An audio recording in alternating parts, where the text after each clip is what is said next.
Robert felt like he was being conned. She blurted a nasty demand for $85,000 in gift form, showing her hand and becoming raw emotion from Sarah. Returning home with such unmitigated gall, months after absolutely shattering my life by running away with my fiancé, was enough reason for me not to forgive her immediately, even if she is bearing new fruit. My father, as did I with the migrants at Our Lady of Perpetual Challenges, a story for another time, told her to get out in that deep voice of his, pointing out she was mistaken if expecting a welcome mat laid out 11th hour, and all of a sudden seemingly traumatic home birth plan. As aggressive as Sarah could be, she did not come with the realization that when she returned no one would welcome her home, and neither was gone as well. My name is Caroline Judy. I am 28 and soon to be Dennis. A year before my wedding, a group of those friends had heaved an audible sigh. Thank God, girl. It was starting to be B&I Hannah up in this camp. Put me at a social event they can support, even though I thought it was none of their business. Because of the way I look, there are things that have always been sure when it comes to physical attributes.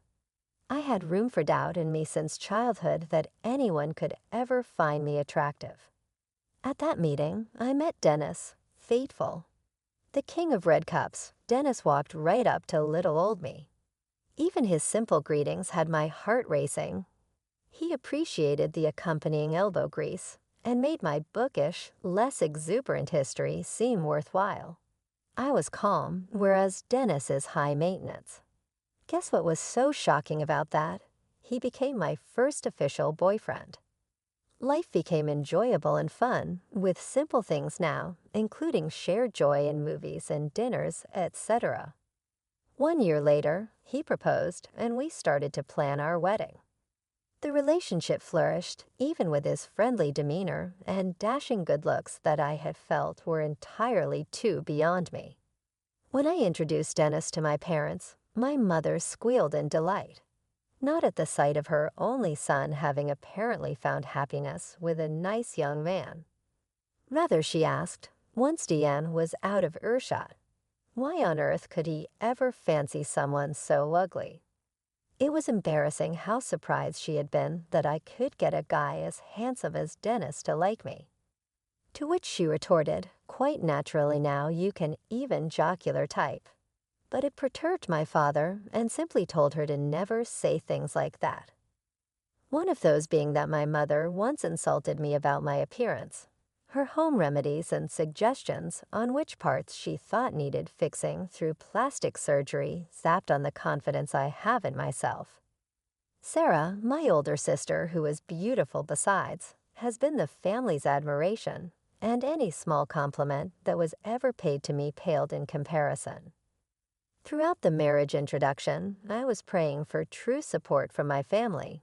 But instead, what I kept getting eventually were unnecessary words of undermining both time and again. And Sarah waltzed in and changed everything. Dennis was smitten by her beauty and charm. Their crowding out of Sarah and my journey home with Dennis's endless accolades tossed me to the side. Sarah's unrepentant and pregnant reappearance, along with her inconvenient request of a grand gift, breaks the intricate balance in family relations. Unfortunately, such a cavalier avoidance of the fallout from her actions illuminates how challenging it is to forgive and be forgiven by other members in your clan when you have broken faith with them. Through all this struggle, my journey to self-acceptance and love, in the midst of insecurities and others defining me, has paved a path that continues to defy the odds even after nearly 2 years later. But throughout the book, there is no question that Dennis admired Carolyn's family, even when he was mildly shocked at finding out her father had saved $85,000 for their wedding. He was far too excited to care that they were, in their own way, beautiful people who had been nothing but kind and generous towards him. And besides, how great would it be? A beautiful sister or a dad with things. Carolyn liked his light-hearted manner, which was a good counterpoint to her own worrying ways. But what a difference another week made for Dennis. He said it casually, and with the lack of muscle, you might hear someone talking about a slight chance for rain. Let's just call this off. Carolyn was all smiles from confusion, at first not understanding the weight of his words. There were no soft feelings on Dennis's side. He told her out of the blue that he'd never really loved until loving Becky, and then left as abruptly as she had come into his life. He confessed to fantasizing about the perks of being with Carolyn, but shirked from having an eternity shackled platonically to someone he felt no physical affection towards, which is why he chose Sarah instead. Carolyn went from already having no self-esteem to hearing the nail in her coffin, aka Richard. The 12 turning 13-year-old Sarah, who was ecstatic to be engaged to Dennis, and the family's aftermath added something like salt into a wound. As if it did, Sarah's mother hosted a lavish feast in celebration of her daughter and future son-in-law getting married, all the while blind to Carolyn's hurt. Her father, though, was visibly shocked and disappointed, his movements betraying a kind of sorrow that seemed new to the both of them. With Sarah cruelly taunting their father, the family situation broke completely and ended in such ugly confrontation, where he drove her mother away calling after them that he could no longer bear to witness more of his very own blood being abused by daughter. At the time, Carolyn's father was too emotional to properly respond, but after he got calmer apologized and alluded that there is a much deeper truth. Carolyn, Dennis, and Sarah, this is a look at how betrayal and family patterns can obscure who we are when caught in the trauma created by loved ones. Featuring a sister who takes full advantage of Carolyn's heartache and embarrassment, the novel delves into how we can grow from finding compassion in some seriously devastating life scenarios. I searched for power and approval, assured it was a good thing that everything crumbled before the first step down to my husband. If a man like Dennis could betray me the way he had, I figured that was just one tick of infidelity down, and many more to go. I tried to be brave, but my tears came anyway. My dad reassured me of his love, squeezing my hand tightly and giving me the moment to let it all out. Sarah and Dennis, long ago stories to be concluded, so that their lives went on without me, were followed by a hug from him after this painful chapter instead of the other way around. The parting was a small consolation given the emotional devastation it left in its wake. As time passed and I went farther away, the edge of this wound dulled a bit each day as my life took one small step after another towards normality. It's been a year now since all this craziness went down, and the wound of betrayal has healed with time to where I am starting to mend my relationship again with my family, particularly through his, Dad's, support. While I was visiting home, this opinion manifested in me deciding to cook pork belly for my father as a token of goodwill and time together. But then a disturbance broke our calmness. Then the door opened, and Bibi Titang Yen, Sarah and Dennis. My father echoed my shock, and his previous order for Sarah to remain away had seemingly slipped from his memory. In Sarah's voice, releasing the drama of old injuries and telling about her application to become a mother was plainly calculated in my mom thinking March would cover September. The demand that followed the gift of $85,000 was delusional at best, and showed her intentions had not changed one bit. I did my best to keep it together as they reveled in their insensitivity and laughed at me for crying. That jaw-clenching, frustrated new response was the punishing realization of how fucking far we still have to go emotionally when those bitches laugh at me. This was the fight that I had fought. There was more than just reopening old wounds. There was my resistance in the balance. It was a clear sign, if any more were needed, that she has not altered in the slightest, and will always put material gain over real reconciliation when Sarah tried to cash in on her pregnancy. Then my father and I stood unswayed against her machination that was a step upward in the healing, an assertion of our respect when disrespected. Healing from betrayal is a long and arduous process with just as many setbacks, but it also provides chances for growth, self-expansion, and the confirmation of one's own personal truth. It was a sobering experience for me as the sting of those barbs lingered. Dennis said something derogatory about anger, only making me look uglier, which was meant to hurt but served merely as a stark reminder of how shallow their assessment ever was. Criticizing me further, as my dad and I stayed silent, that was Sarah revealing herself. It just wasn't a good thing to see their laughter not full of real blessings around me. Next family battle up the ante. Sarah declares she will go back for her birth, completely oblivious, as we all were, to the tectonic plate changes happening within our home's lexicography. With a casual but disingenuous-sounding inquiry as to where our mother was, revealing she was not updated on the most recent familial explosion. Sarah was surprised to learn that our mother had been told to leave, a result of her favoritism towards Sarah and the resulting conflict. One also which Sarah found it hard to appreciate, said she had suggested at the time of our parents' divorce, of which turmoil in her own life was a cause infrequently dwelt on by Cully and Kavda, that no more proofs were needed. Even after the divorce, Sarah did not lose her self-centeredness. She was looking forward to returning to a support system that did not exist, showing just how out of touch with reality she truly is in the gravity of her actions and what they have cost our family. The notion that she could have her old life back, bearing in mind the immense changes done to it, a statement of denial and selfishness. The loss of all the things that had kept our house warm with a motherly embrace turned what was already an unconventional family landscape into some tundra. The lack of preparation that Sarah had for motherhood was emphasized by her shock upon realizing she would be raising the child to whom she just gave birth. Her complaint about all the work of being a mother was at odds with her goal for glamour. Her response to facing the world of our parents being divorced, and also her part in their divorce proceedings, was instead more imposition upon my father, wanting him to do what she should have availed a lifetime. And her apology to me, despite its facade of sweet make amends, came off as hollow and half-hearted, a final plot for a bit more empathy. Although this should have always been the case, my father told Sarah that night to get lost, and I think from there it became a real turnaround. When he did not yield to her requests, he was setting a firm boundary that their relationship can no longer be about manipulation.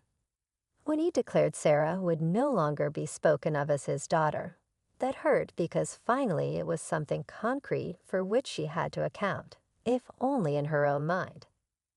This challenging transaction, as stressful and anguished it was to experience, opened the doors of great clarity.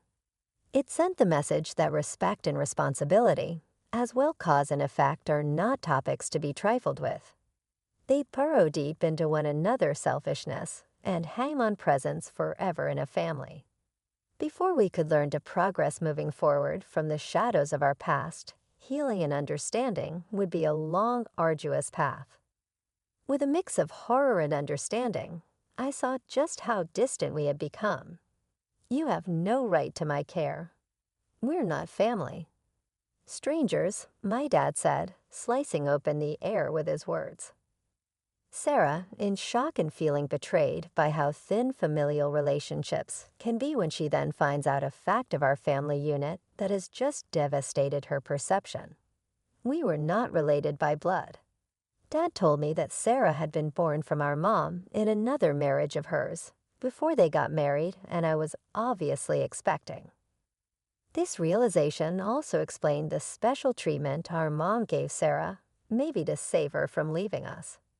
But Dad's love for us never faltered, solidifying my role in his heart, no matter the biology.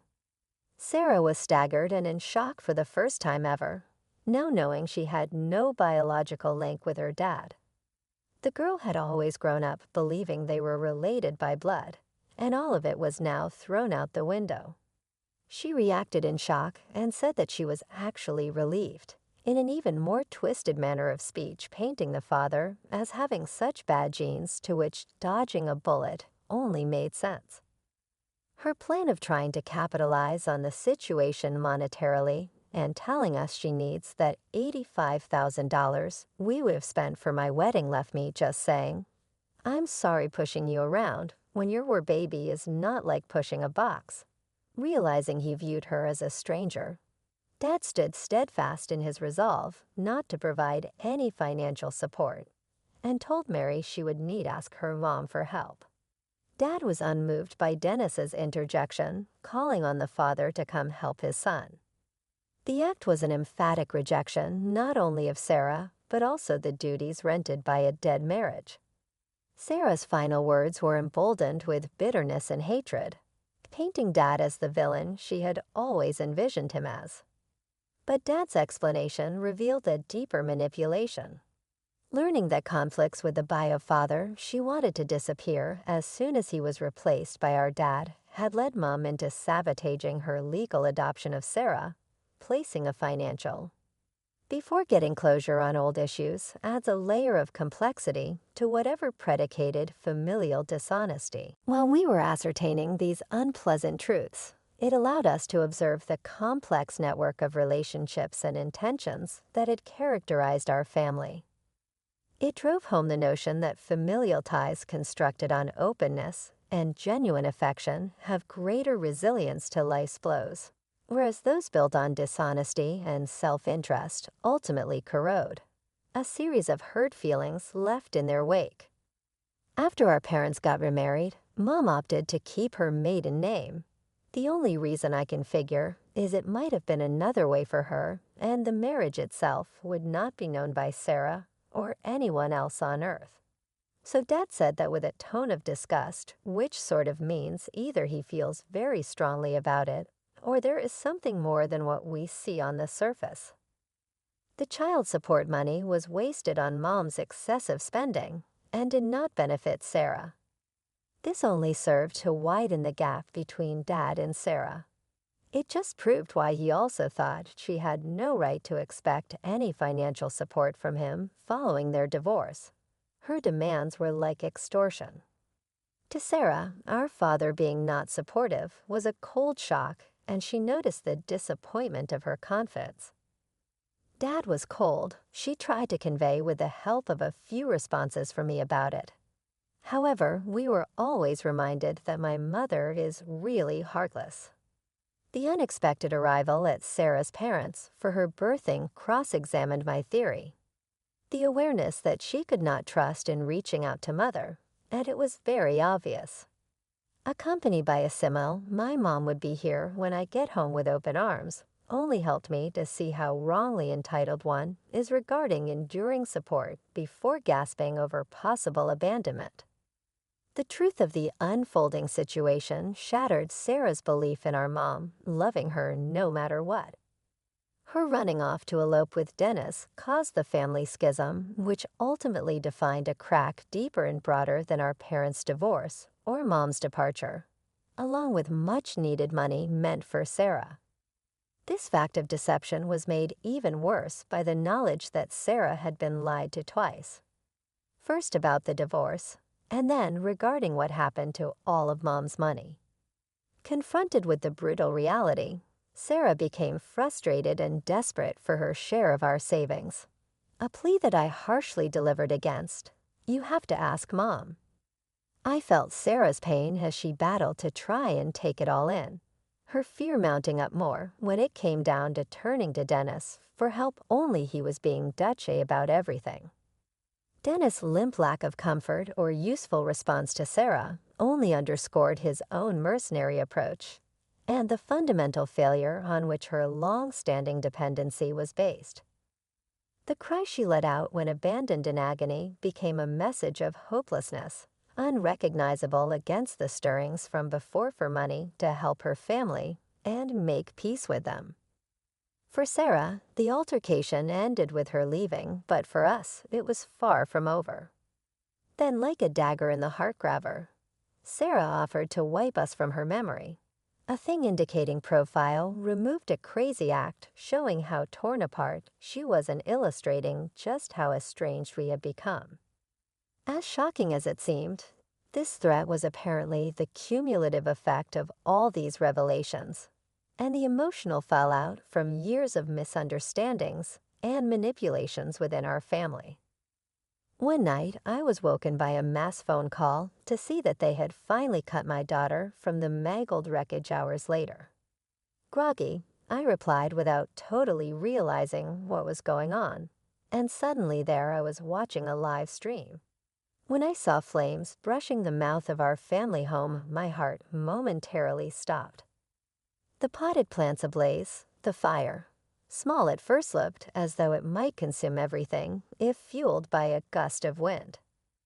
Dennis's face appeared, his voice ominously calm, when he asked if maybe I had accidentally left something on, prompting for someone to report me, before revealing that no, it was him who set the fire with a plan apparently designed to scare out of $85K birthday funds, which will be meant as payment toward my wedding. His response was to threaten me that if I did not go and get him the money for putting out his fire, he would blackmail me with this falsehood, just as low a way of getting at money as avoiding payment. I declined, using the words "their mistake." There shouldn't have been anyone there they would not want to disturb Dad since he came out and stayed with me so that they could avoid any potential harassment. Ultimately, their plan was based on a set of false premises, which makes it more irresponsible and unjustifiable. Like we said, things went from 0 to 100 real quick. We turned to see, to our horror, my mother emerging from the burning home with them. She had been an accidental victim of their reckless stunt. No, instead, Sarah's first response after the initial alarm had faded into steamy silence was to request her money so she would not have lost anything, as Mom fell and stammered incoherent from a burn. Fortunately, emergency services arrived in time to put an end to this nightmare scenario. Arrested for arson and exposed as duplicitous buffoons, Sarah, the beard bandit, was revealed. What presumably began as a poorly executed extortion plan wound up in rescheduling fucking mutilation. From behind the bars, they woke up to find themselves facing their actions in reality. A terrible reminder of where reckless ends and criminality begins. Sarah's ensuing arrest and the baby she bore in jail resulted in her ultimately giving up that child, putting a defenseless little one into unfamiliar hands for their own good, to be kept separate from the darkness. The child would have the opportunity for a new beginning, one that could be filled with security and love through foster or adoptive parents. On the other end of that gamut, my mother's body bore physical scars. Sarah and Dennis had not sustained any wounds except to their reputation. It was a tragic moment in the demise of what had once been family, driven to destruction for, mostly wrong practices. We were fragmented and broken afterward, a family that would never be the same again for decades to come. One day she came to know that Dad was no longer selling our old family home, and the next thing, Mom started going in behind his back, trying to steal valuables. She had decided that she would come to live in this house when it appeared unoccupied. Though I remembered how beautiful my mother once was, like Sarah, she had long since stopped becoming a sympathetic figure to me.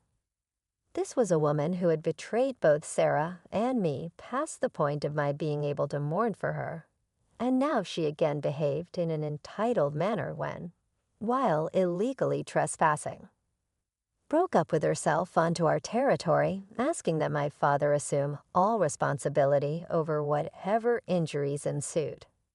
Daddy vehemently denied these accusations of her and said that it was illegal for you to trespass and steal. Her defense of the situation and her now married beauty did nothing to diminish my father's position. He maintained that she deserved whatever punishment was appropriate, but not for this. Afterward, while the house did have some minor damage, it was not impossible to live in. We decided to let it go. My father took early retirement, bought a cute little house near the ocean, and I made the otherwise smart decision to move in with him so that we could both work remotely in silence. Our new eco-home had huge windows offering amazing sunsets over the ocean. More surprising were the simple pleasures found in trading city life for rural tranquility. Watching local wildlife wherever we turned, which gave most days an air of adventure. Country living had no shortage of natural encounters, but I met new people too, pushing me towards a gentle giant whose easygoing attitude made him an unlikely target. We were on a peaceful, joyful new page of life with visions to garden together, and my father's choice of wine for our evenings. The loving and kind words from father were certainly a departure of old, but they also served as balm on some once broken flesh scars that had helped reshape how I viewed me. I fantasized about wearing a princess gown. Something that seemed so impossible was now not only possible but encouraged by my loving father. I giggled, enjoying his good-natured tease, and how our lives had changed for the better. With the nature, fresh starts and solitude provided by rural living, we found peace in the nothingness of what to expect. Ultimately, we laughed all day long and loved in that giddy way you do when there is nothing left to lose. And for us, this translated into, other than not having much else going on externally, here I sit a damaged man. Somehow we were still engaged with one another.